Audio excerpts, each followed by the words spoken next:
Hello, and welcome to Cozy Bedtime, a snug little spot where evening stories and gentle relaxation lead the way to a peaceful night's sleep.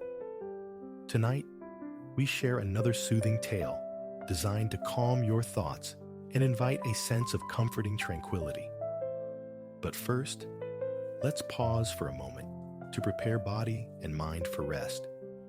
Find a comfortable position, and with each slow inhale and gentle exhale, imagine the day's worries drifting away.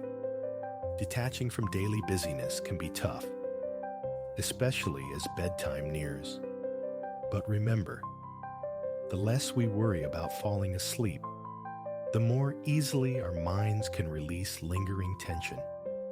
Allow the gentle rhythm of your breathing to wash away any leftover concerns, and let tonight's story guide you into deep relaxation.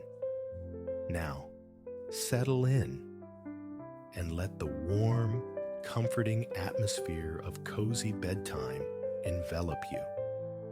Enjoy the story, and may your night be peaceful and restorative.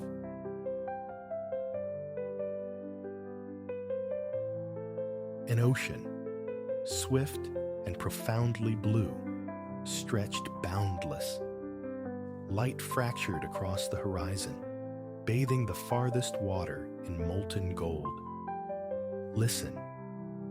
The air carried the faint, lonely cries of gulls, the ceaseless sigh of waves collapsing onto sand. An island swam into view, its heart thick with palms and tangled undergrowth, ringed entirely by beaches of bleached bone white and pale yellow. Here and there, unassuming settlements nestled, their details indistinct, woven seamlessly into the wild tapestry. From one such cluster of dwellings, a slender trail snaked away. And it is here, on this ribbon of earth, our passage begins. A warm breath of wind whispered through the palm crowns overhead. Alara tilted her head back, captivated by the play of light on the tattered leaves, turning them from burnished gold to deep emerald and back again as they swayed. Sunlight dappled her face. She lifted a hand to shield her eyes. A shimmering luminescence imbued everything with an almost unreal quality, as if she drifted untethered from time itself. Only Alara and the elements existed, intensely present, saturating every instant. The sultry air acted as a brake upon the day. Seconds dripped away, measured by the drone of insects, the restless ripple of fronds, the sun's bright insistence against her eyelids. This island held a resonance, she mused, unlike any shore she'd ever touched. Secrets lay dormant here, awaiting discovery. Perhaps by her, perhaps by some other soul, adrift on curiosity's tide. The notion intrigued her, lending a quiet purpose to her otherwise aimless wanderings this humid afternoon. The path unspooled before her, meandering through the towering palms. Fallen fronds, old and yellowed, lay banked on either side of the narrow way. Occasionally, one strayed into the center, yielding beneath her tread with the crisp, waxy crunch of stiffened parchment. The air hung heavy, dense with fragrance. She caught whispers of coconut and sun-ripened pineapple, layered over deeper, darker notes of ancient wood and damp earth. A saline tang, the unmistakable signature of salt and seaweed, threaded through the other scents. A constant reminder that the ocean's embrace was never far. Here, the vast pull of the sea was an undeniable presence. It drew her, an invisible tether. Every walk she'd taken on this island had inevitably culminated on the beach, gazing out at the glittering expanse of turquoise and jade. Moments existed when the urge surged within her to abandon the sandy verge, to stride directly into the water, to swim on and on, twirling and splashing through the welcoming waves, utterly free, unburdened. She understood the allure, why storybooks overflowed with chronicles of the sea and those who chose it for their home. Whether born of romance, daring, or sheer necessity, the decision to forsake land for a life afloat held a potent fascination. To feel the groan of aged timbers beneath one's feet, to hear the sharp snap of canvas catching the wind. Continuing, she reached a bend where a palm leaned askew, its trunk barring the trail. She reached out, her palm registering the coarse, scaled bark as she stepped carefully over the crooked wood. It served as a reminder. She was merely a visitor among these silent sentinels. They had witnessed countless others pass, heard the crunch of innumerable footsteps, and would stand long after her presence faded from this place. As she walked, a gentle prickling of moisture bloomed on her skin. Days and nights alike were steeped in warmth and humidity, making the infrequent breezes that curled around her a welcome gift. As one tickled the nape of her neck, she felt its coolness begin to seep in. For a breath, her mind cleared, a dreamy haze momentarily lifting. The edges of the palm fronds sharpened, the greens of the undergrowth pulsed with vibrancy. A fly buzzed past, its sound startlingly clear, distinct against the pervasive electric thrum of insects, orchestrating their symphony within the trees. Beneath it all, she became aware of the rhythmic, quiet pulse of her own heart. She closed her eyes, focusing inward, sensing all the life sheltering from the fierce sun beneath the palm's protective canopy. Her own heartbeat, the ceaseless insect hum, the distant rustle of some small creature, the far-off cry of a gull, the faint echo of another human presence somewhere unseen. The breeze subsided, and the dreamlike state returned. The muggy warmth settled back around the trees like a thick blanket, muffling thoughts and sounds once more. Ilara and the elements, alive yet subdued. Her feet carried her onward, navigating the gentle undulations of the path. Now and then, a frond crumpled beneath her shoe, or a patch of loose earth shifted slightly.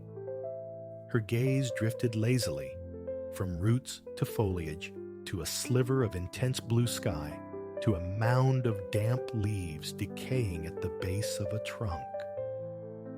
Time flowed unnoticed as she moved through the whispering palms.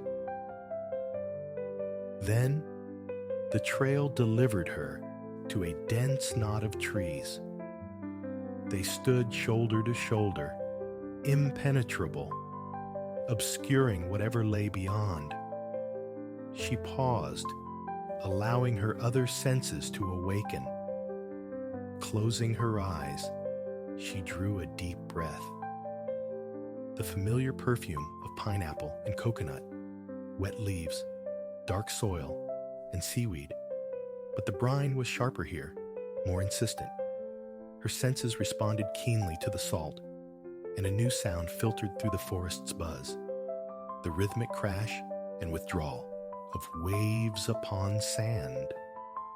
The beach, she knew, must be close. Looking ahead, she spied a V-shaped opening between two palms, just wide enough to pass through. Bracing her hands on the rough trunks flanking the gap, she pushed aside the encroaching greenery and stepped through. Beyond the curtain of leaves, a breathtaking vista unfurled, a gloriously windswept beach. Golden sand stretched away in both directions, dissolving into the haze of distance. Directly before her, cerulean depths surrendered to white-crested waves that tumbled onto the shifting shore, an eternal rhythm of advance and retreat. She walked down to the water's edge. A recent wave had left behind a tracery of foam and a darker, damp outline of its reach. She followed the shadowed sand with the toe of her shoe, skipping back just as the next wave surged forward. As the water rushed in, she crouched, letting it sluice over her fingers. It was surprisingly warm. Grains of sand clung to her skin as the receding wave tugged gently. Standing, she scanned the length of the beach. Far off, a large dark silhouette rested upon the shoreline. Shielding her eyes, she strained to see, but distance blurred the details. Curiosity became her compass, pulling her onward. With each step, the incoming waves lapped over her footprints, erasing them. To an unseen observer, it might appear she had simply emerged from the sea itself, rather than descending from the palm forest. She fell into step with the ocean's cadence. The air here felt invigorating compared to the heavy stillness amongst the trees. A sea breeze ruffled her clothes and kissed the moisture from her skin, cooling her pleasantly.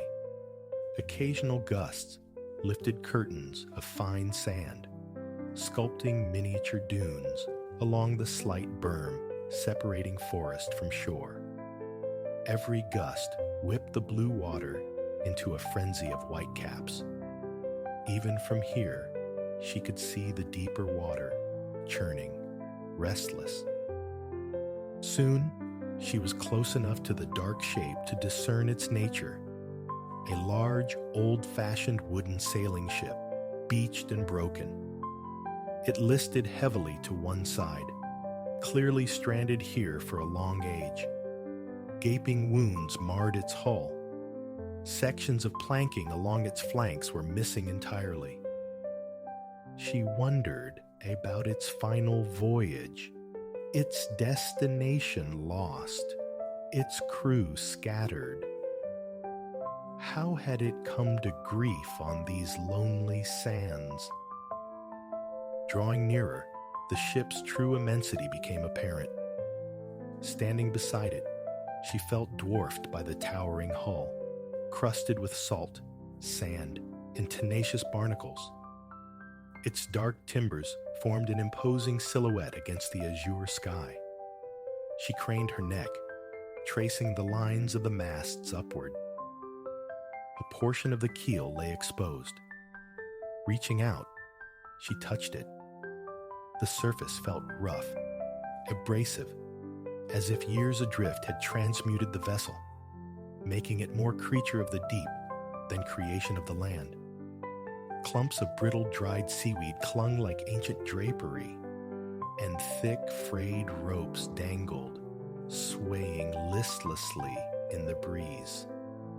The rope seemed coated, perhaps waxed or tarred once, now weathered into something a curious beachcomber might collect.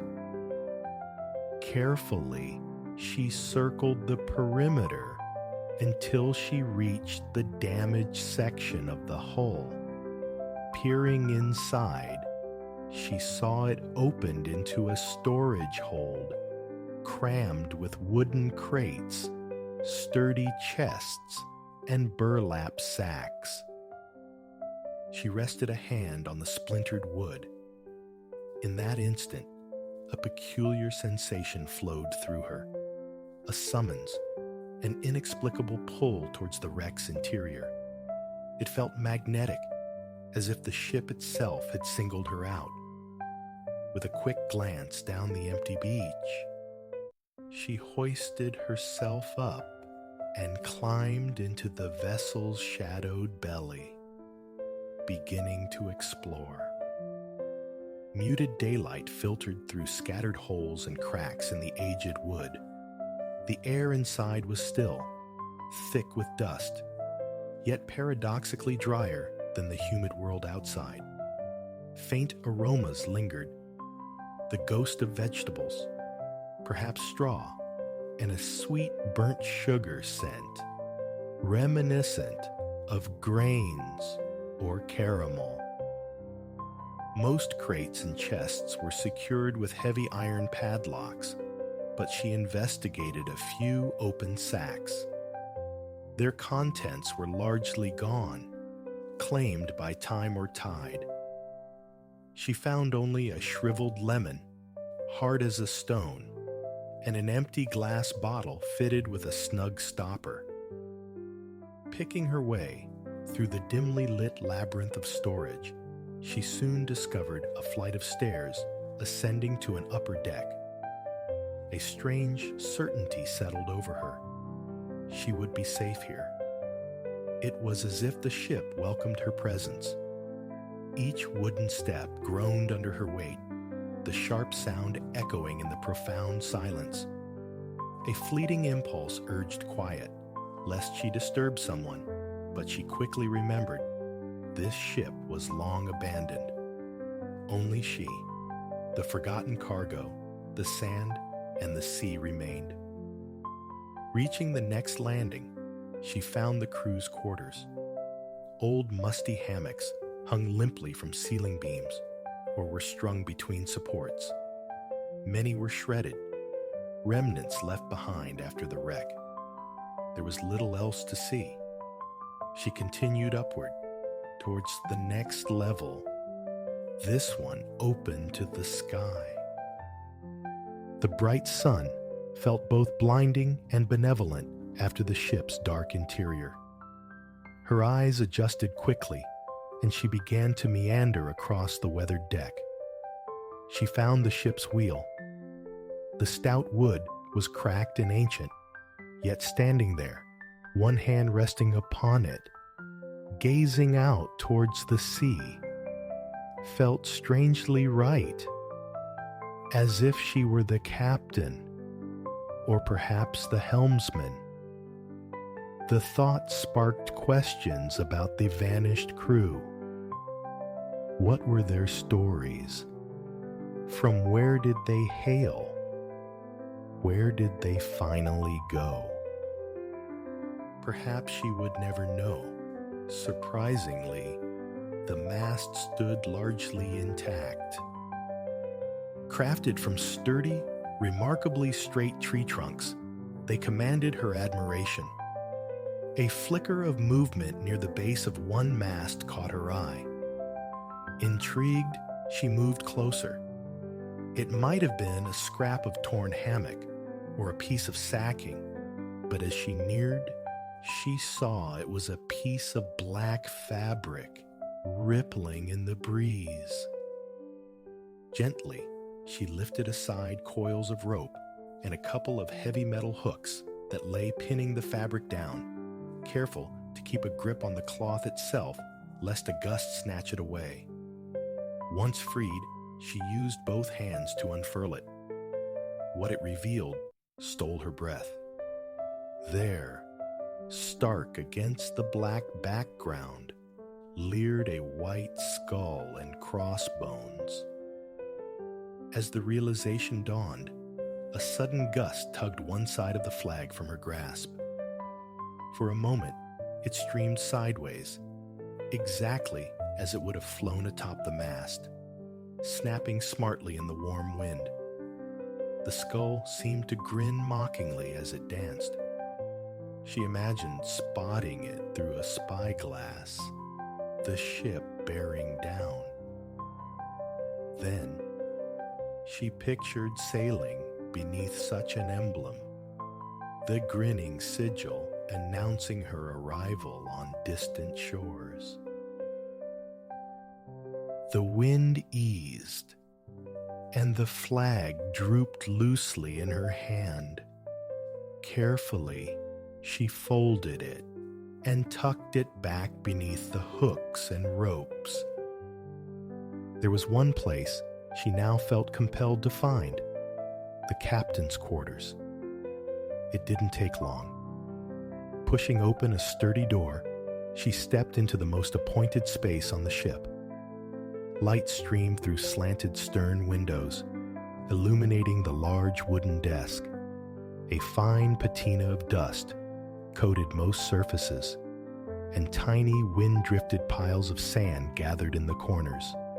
The wooden floorboards, though weathered, retained an air of elegance, as did the tarnished light fixtures and various nautical instruments scattered about.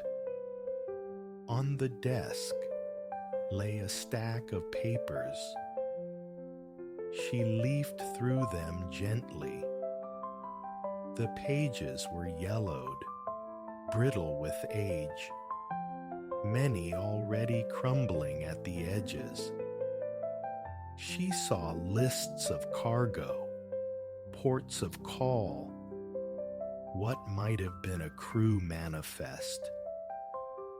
Whether these belonged to the pirate captain or a predecessor, she couldn't guess. Leaving the desk, she moved to a window seat overlooking the ship's stern and the deep blue expanse beyond.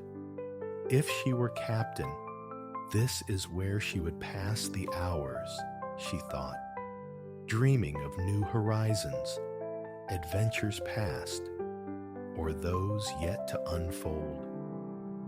Leaning against the seat, she felt something hard behind her back.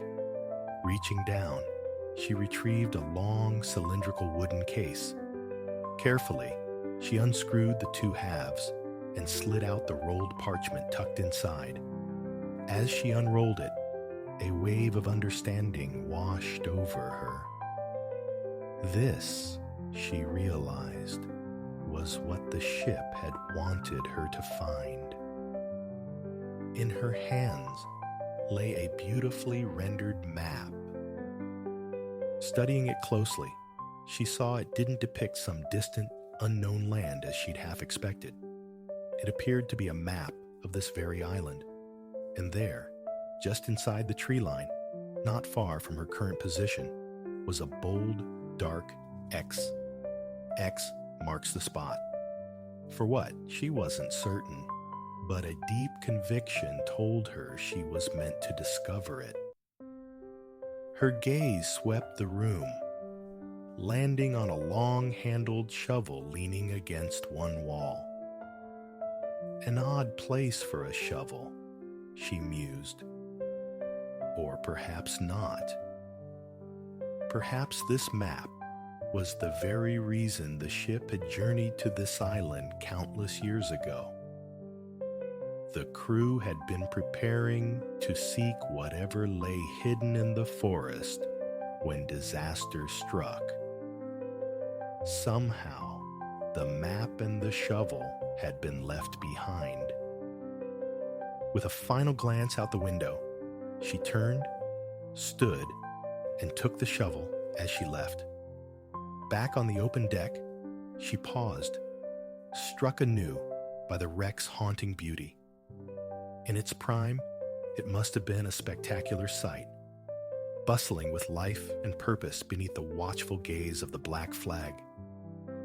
Carrying the map and shovel, she descended the stairs, past the crew's quarters, down into the ship's deepest shadows. From the storage hold, she navigated back to the breach in the hull and carefully climbed out. While the feel of sand beneath her shoes was a relief, a faint tingle traced her spine, the lingering magic of having been aboard the pirate ship.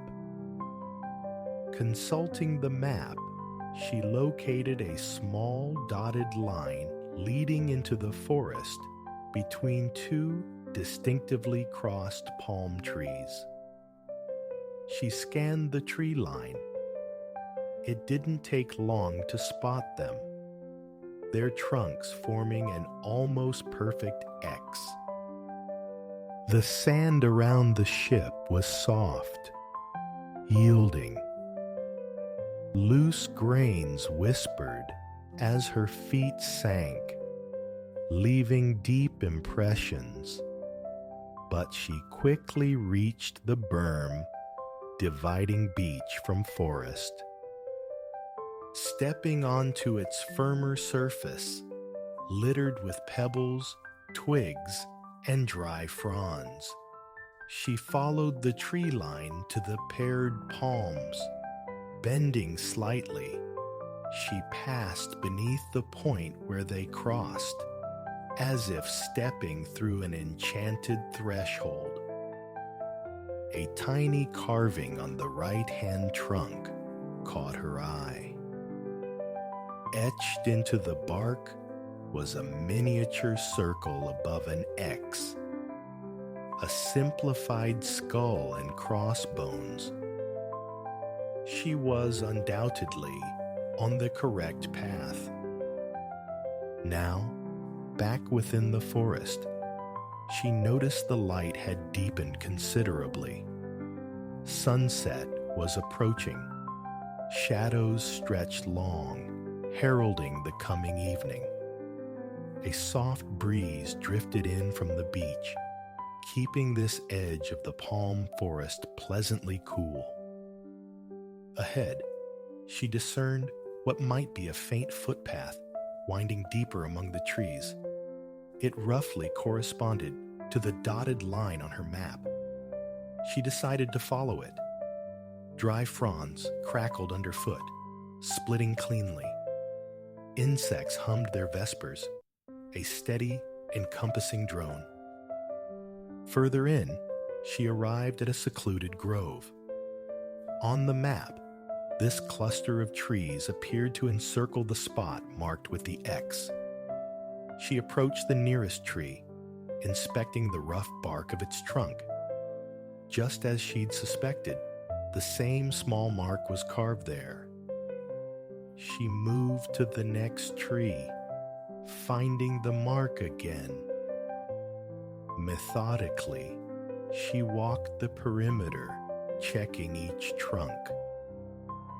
Each time her fingers brushed the bark, she felt a deepening connection to this bewitching place, drawn further into its dreamlike essence. Perhaps it was that same magnetic pull she'd felt on the ship, or simply the knowledge held by the map that guided her toward the grove's center. As soon as she stepped within the circle of trees, she knew she'd found it. There on the ground before her lay a large X, meticulously formed from pebbles of diverse colors. The stones glittered faintly in the fading sunlight, filtering through the palm canopy. X marks the spot, she whispered, feeling the solid weight of the shovel in her hand. She took a moment, absorbing the quiet beauty of the forest, the artistry of the sign laid out so long ago. Who had left these marks? Who had drawn the map? She didn't know, but she offered a silent thanks for leading her on this unexpected, captivating quest. The insect hum seemed to intensify as she focused on the pebbles. Lifting the shovel, she positioned its point in the earth beside the X and began to dig.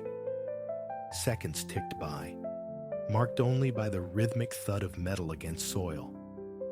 The warm air closed in around her. She felt moisture gather on her arms and neck. A light breeze rustled the leaves high above, hinting at the cooler air waiting on the beach.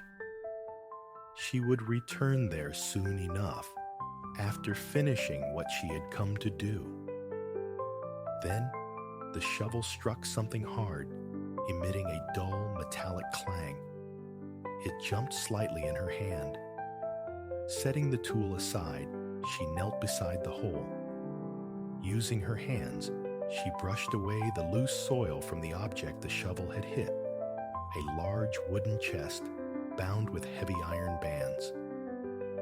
Coconut and pineapple, damp leaves and seaweed. The island's signature scents filled her senses, grounding her firmly in this place, this moment. Taking a breath, she carefully lifted the heavy lid. Gemstones, gold, and silver coins glittered dully, catching the dusty shaft of light. Old papers, yellowed and fragile, some tied with leather thongs, were piled in one corner. Garnet rings and emerald-studded necklaces lay jumbled with what looked like ornate hat pins, rolled notes, and doubloons. And there, resting lightly atop the hoard, was a delicate glass bottle containing a rolled message. She couldn't read it. The script faced inward. As she picked up the bottle, something inside jingled against the glass. A small piece of jewelry, perhaps, or a single coin. As far as she knew, she alone now possessed the knowledge of this treasure, a secret shared only between her and the island. Only the insects and the ancient palms bore witness. Carefully setting the bottle beside the hole, she closed the lid of the treasure chest. "Your secret is safe," she murmured to the quiet air. Then, using the shovel, she replaced the earth. But instead of recreating the simple X with the pebbles, she arranged them to form the X with a circle above it, mirroring the marks on the trees. Gathering the shovel, map, and glass bottle, she made her way out of the palm grove.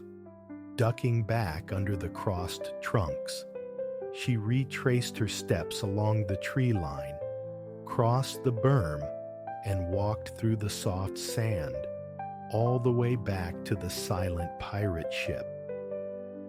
Climbing back through the hull's breach, she ascended the stairs to the captain's quarters, where she carefully left the map and shovel. Then, she emerged onto the open deck, just as the sun began its final descent. The sky blazed crimson along the horizon, feathered with deep orange bleeding into the darkening blue above. She turned the small bottle absently between her fingertips, listening to the faint jingle from within.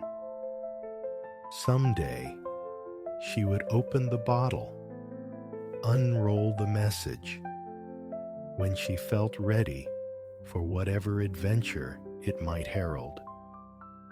And someday, perhaps, she would return to the forest, to the buried treasure, when the time felt right. But for now, she would simply breathe the sunset air aboard the old pirate ship, listening to the gentle creak of timbers beneath her feet, imagining the snap of black sails in the wind, feeling the boundless freedom of a life lived at sea, chasing endless horizons. genius resonates globally. 7 of his creations honored as World Heritage Sites, magnets for pilgrims like themselves.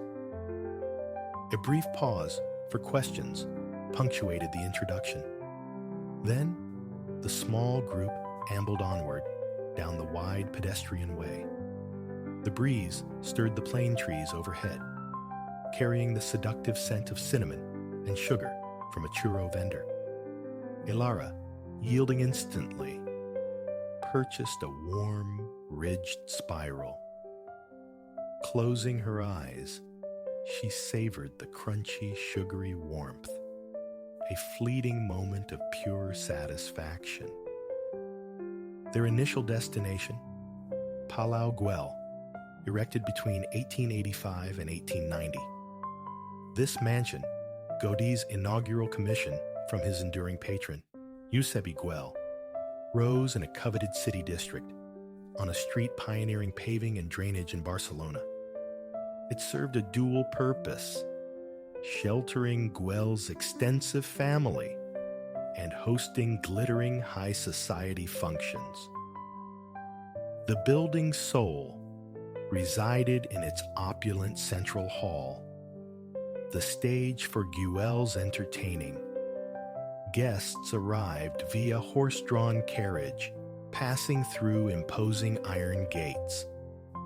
While steeds were stabled below, visitors ascended to the grand receiving room.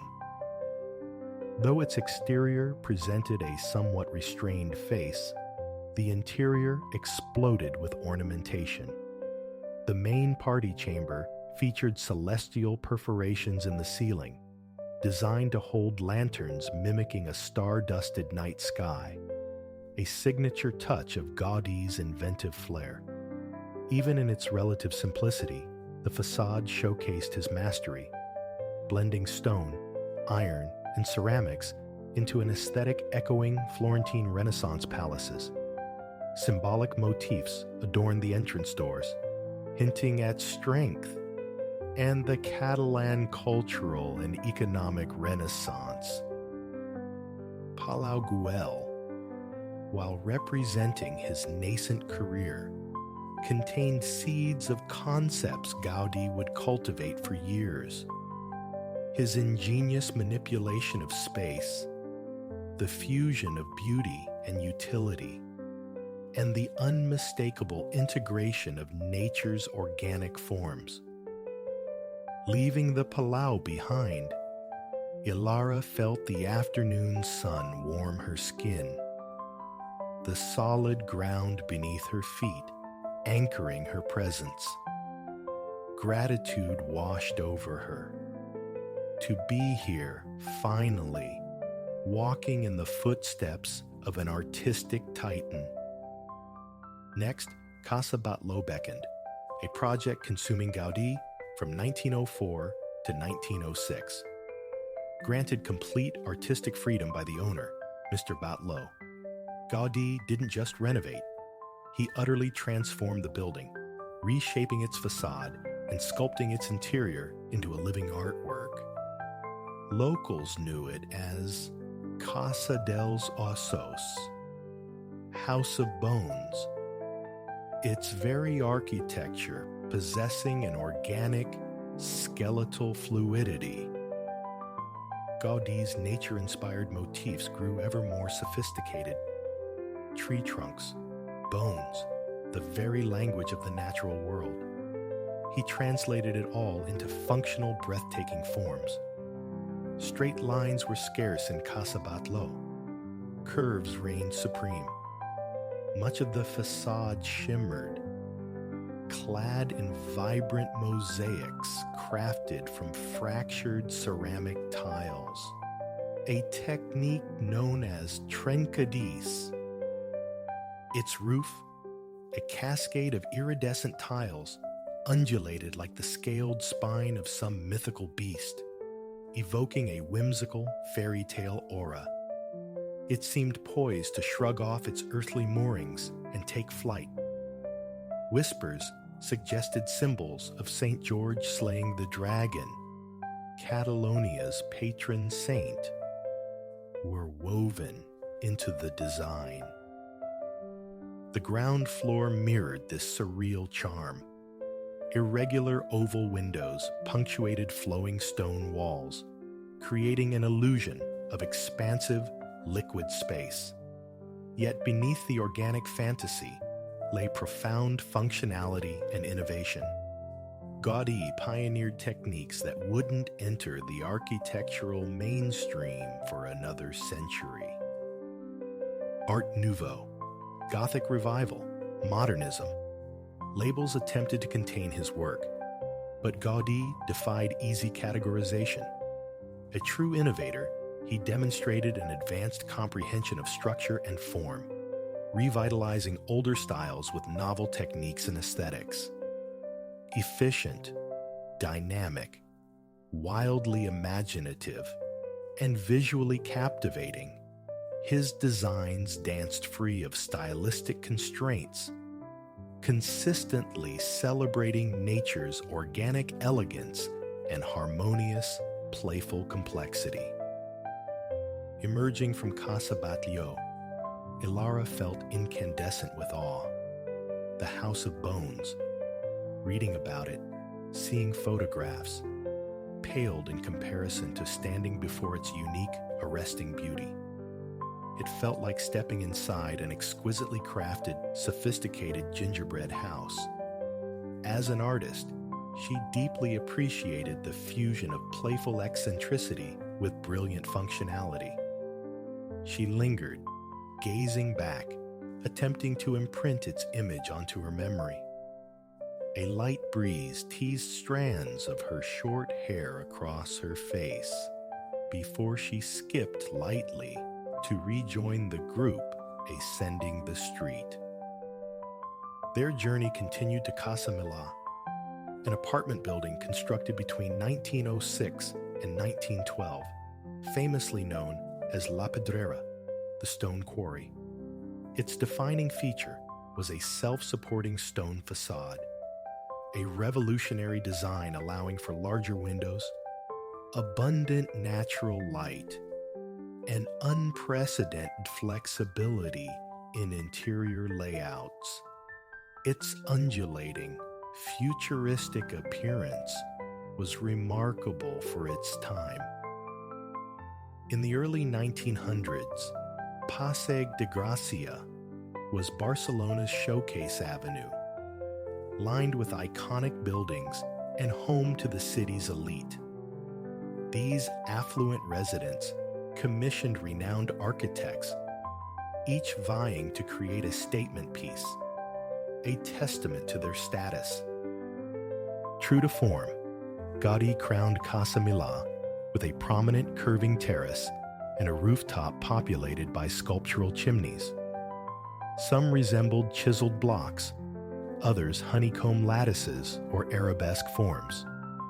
While serving essential architectural roles, these were veritable sculptures, adorned with recycled fragments of marble, lava, and ceramic. His meticulous attention to detail, the seamless marriage of function and fine art, was palpable. Casa Milà embraced the curve relentlessly, both externally and internally. Comprising two buildings structured around two light-giving courtyards spanning 9 stories, its layout resembled an asymmetrical figure 8, each courtyard unique in size and shape. Here again, Gaudí pushed his own creative evolution. From La Pedrera's terrace, the distinctive spires of their final destination pierced the skyline, the Sagrada Familia. A tangible thrill rippled through the group. Ilara had glimpsed its silhouette against the horizon since her arrival, but the prospect of seeing it up close made her pulse quicken. The walk to the basilica was considerable, allowing the guide time to unfurl its history. Construction commenced in 1882, she explained. A year later, the original architect resigned, and Gaudí assumed control, dramatically shifting the project's trajectory towards his signature blend of Gothic grandeur and curvilinear Art Nouveau fluidity. Though he would devote the remainder of his life to this magnum opus, upon his death in 1926, less than a quarter of the basilica was complete. Progress crawled, dependent on private donations. The Spanish Civil War brought interruption and devastation in 1936.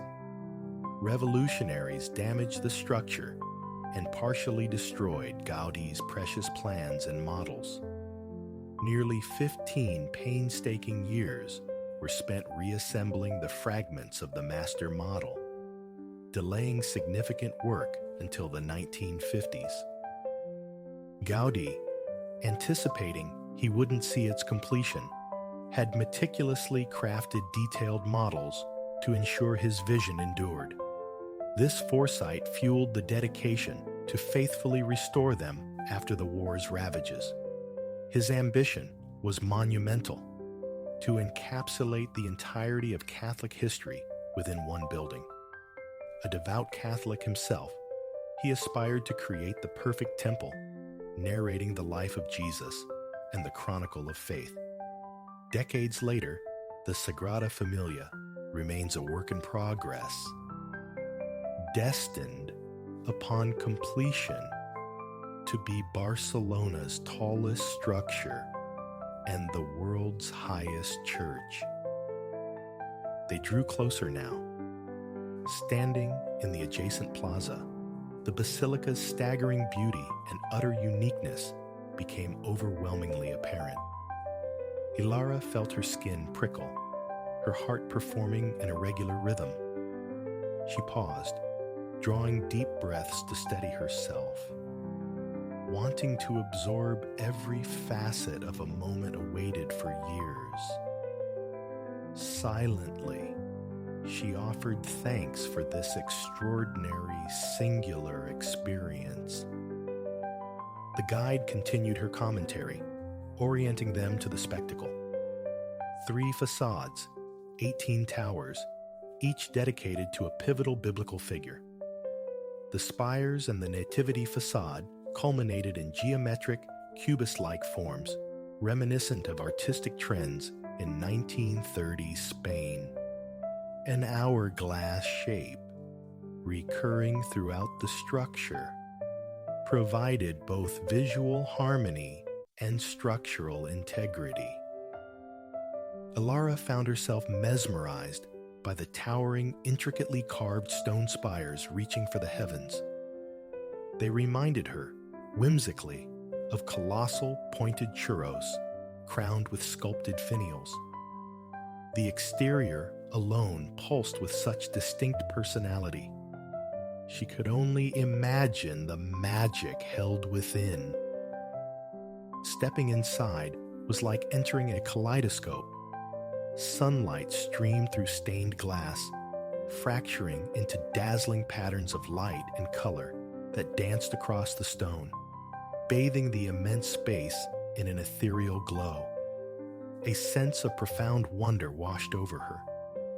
Turning, she saw columns ascending like giant branching trees, their limbs intertwining high above to form a canopy ceiling.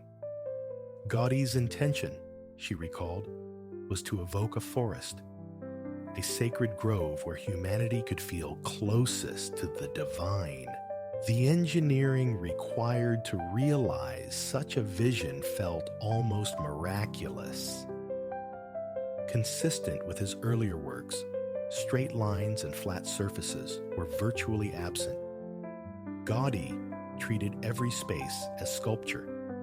Columns transitioned from square bases to octagons, then helicoids, finally resolving into circles.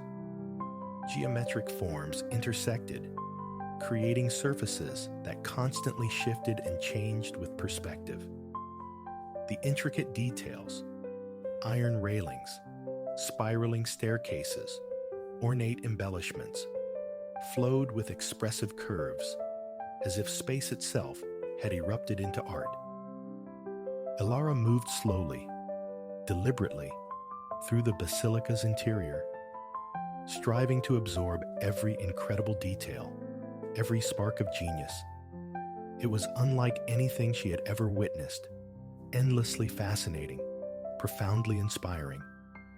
Here, she could see the culmination of all his experimental discoveries, synthesized into a masterpiece that felt structurally sound, harmoniously balanced, and aesthetically transcendent. The sheer level of craftsmanship was breathtaking. The organic, nature-inspired elements woven seamlessly into the grand design. His unwavering dedication resonated within the soaring space. She thought of his struggle to fund the project, his perseverance through civil war, vandalism, economic hardship, and personal trials. For the final 43 years of his life, Gaudí remained utterly consumed by the Sagrada Familia. Today, it stands not merely as an emblem of Barcelona, but as a global icon, drawing millions. It was, and continues to be, an undertaking of staggering complexity, innovation, and masterful artistic vision. The guide gathered them one last time. Her farewell, an invitation to linger, to marvel, to savor the myriad special details of Gaudí's ultimate creation. Elara readily accepted. She drifted back towards a stained glass window, watching the refractions paint the stone floor and her own skin with transient light. She wanted this feeling to deepen, to imprint itself upon her soul. Closing her eyes, she took slow, full breaths, feeling the sun's warmth through the colored glass, willing herself to be utterly present. Gratitude flowed through her for this radiant day. If only, she thought quietly, time could slow, allowing her to remain suspended in this mesmerizing sanctuary forever.